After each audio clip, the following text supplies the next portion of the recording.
Hello my dear students, welcome to my channel Triyasha study center. Friends आजकेर आमी तुम्हादेर इंग्लिशेर video छाड़बो। तोमरा Zara class 11 থেকে class 12 उठेছো তোমাদের আজকেরও ফের ইংলিশের আমি একটি লং ভিডিও দিচ্ছি। তোমাদের যে দ্বিতীয় স্টোরিটি আছে, তোমরা জানো যে তোমাদের দ্বিতীয় স্টোরিটি আছে স্ট্রং রুটস।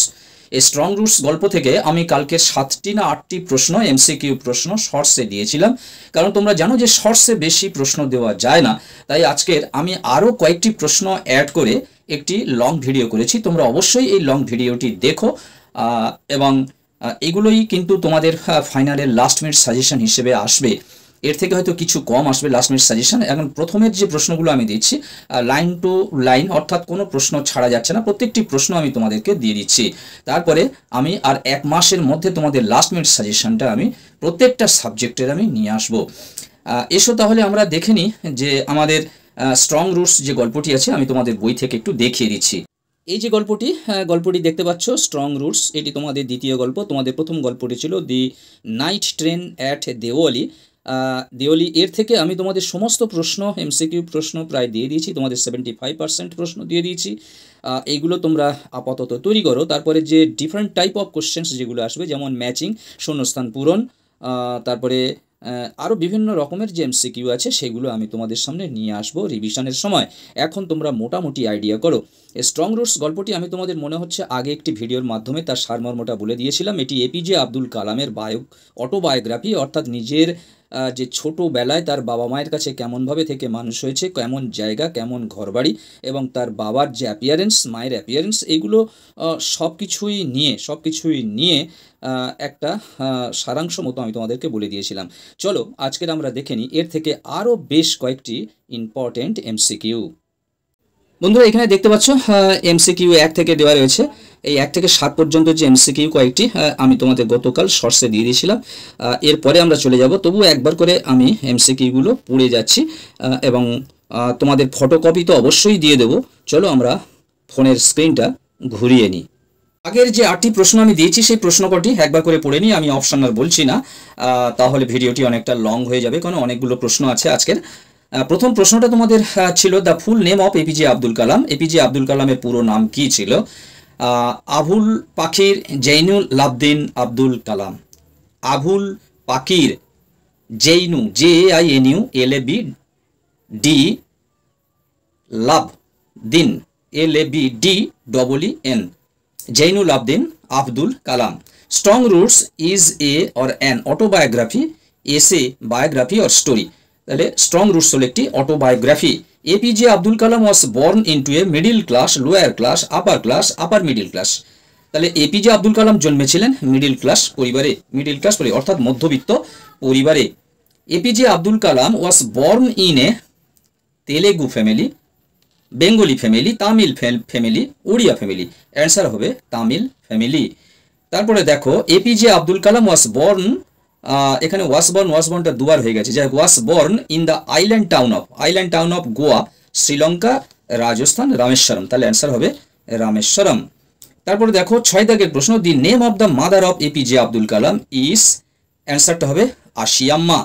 তারপরে দেখো APJ Abdul Kalam's parents were widely regarded as an ideal couple. তাদেরকে খুব বেশি করে লোকজনেরা চিনত, তারা একটা আদর্শ কাপেল অর্থাৎ দম্পতি।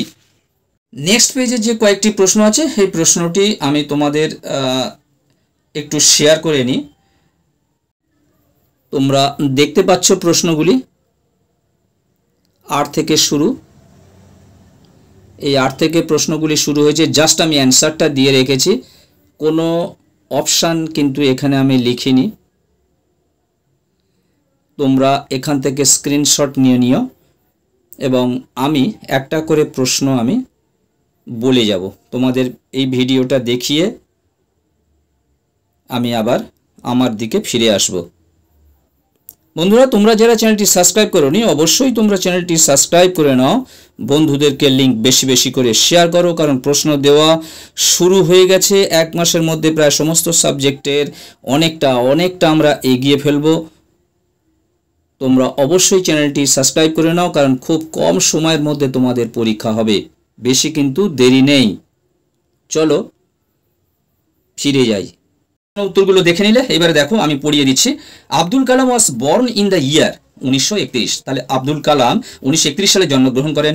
Strong roots is parts of, মানে স্ট্রং রুটস এই যে স্টোরিটা এটা একটা অর্থাৎ অটোবায়োগ্রাফি, তাই না? আমরা যে গল্পটা বলে মনে করে পড়ছি এই গল্পটি হলো একটি অটোবায়োগ্রাফি। তারপরে দেখো strong roots is an excerpts from, strong roots যে এই যে অটোবায়োগ্রাফির একটা ছোট্ট অংশ, গল্পের একটা ছোট্ট অংশ, এটি কোর থেকে নেওয়া হয়েছে, কোন গল্পগুচ্ছ থেকে নেওয়া হয়েছে? Wings of fire, wings of fire. তারপরে দেখো Abdul Kalam was born in the earliest Madras বা আস্ট হোয়াইল মাদ্রাস। এখন যে রামেশ্বরম, যে আমরা রামেশ্বরপুরম নাকি রামেশ্বরম যে জায়গাটার আমরা নাম বললাম, এটি তখনকার নাম ছিল মাদ্রাজ রাজ্য। Abdul Kalam was born. আচ্ছা, তারপর দেখো the name of Kalam's father was Jainul Abdin. Kalam's father had neither formal education nor wealth. এখানে কালামের বাবার কথা বলা হয়েছে। কালামের বাবার ছিল না, প্রথাগত শিক্ষা ছিল না এবং কোনো সম্পদশালী ব্যক্তি তিনি ছিলেন না। For Kalam's father his mother was an ideal. কালামের বাবা, কালামের মা ছিল কালামের বাবার কাছে একজন হেল্পমেট, ভালো একজন হেল্পমেট। তারপর দেখো doctor Kalam's mother's lineage was more dash than his father's. Distinguished মানে তুলনাহীন। তার মানে কালামের মার যে পূর্বপুরুষ বা উত্তরপুরুষরা ছিলেন ডিস্টিংগুইশড অর্থাৎ তুলনাহীন পরিবার। One of the forebears of Kalam's mother was awarded by the British the title of.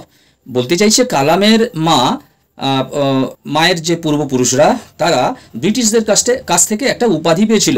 সেটার নাম কি ছিল? সেটার নাম ছিল Bahadur. Kalam was a short boy with undistinguished looks. Undistinguished looks মানে ওনার যে অন্যান্য ভাই বোনেরা ছিল কিংবা বাবা মায়ের মতো সুদর্শন তিনি ছিলেন না, তিনি ছিলেন ছোটোখাটো চেহারার লোক।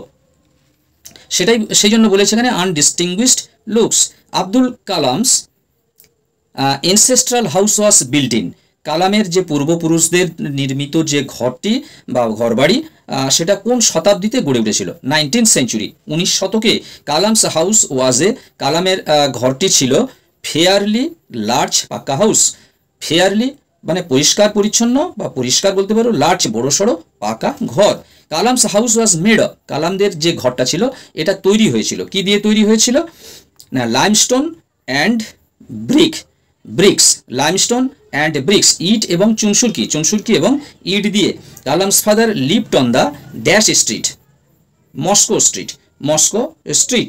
তারপর দেখো Kalam's father use to avoid all, কালামের বাবা যেগুলো অ্যাভয়েড করতেন অর্থাৎ এড়িয়ে যেতেন, যার ব্যবহার করতেন না, সেগুলো কি?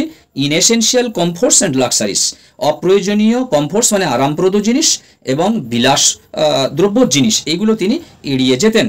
তারপরে দেখো Abdul Kalam normally ate with, Abdul Kalam সাধারণত খেতে বসতেন তার মায়ের সঙ্গে। The narrator usually ate sitting on a floor of kitchen, মানে ন্যারেটর সাধারণত খেতে বসতেন তার মায়ের সঙ্গে খেতেন, এবং খেতেন কোন জায়গাটার কথা বলা হচ্ছে না? ঘরের মেঝে, রান্নাঘরের মেঝেতে বসে, এবং খেতেন কিসে? কলা পাতায় খেতেন। Rameswaram was famous to, Rameswaram যে জায়গাটির কথা উল্লেখ করা হয়েছে যেখানে আবুল কালামের জন্ম হয়েছিল, এই জায়গাটি বিখ্যাত ছিল পিলগ্রিমস এর জন্য। পিলগ্রিমস মানে কি? যে তীর্থ ক্ষেত্র আর কি, তীর্থক্ষেত্র হিসেবে তীর্থযাত্রীদের আনাগোনা হয়, সেই জায়গাটাকে তীর্থক্ষেত্র বলা হয়। এই জায়গাটির জন্য রামেশ্বরম বিখ্যাত ছিল। বন্ধুরা, আজকে ছিল এই পর্যন্ত এই প্রশ্নটি। তাহলে তোমাদের টোটাল আজ পর্যন্ত 26টি প্রশ্ন হলো স্ট্রং রুটের।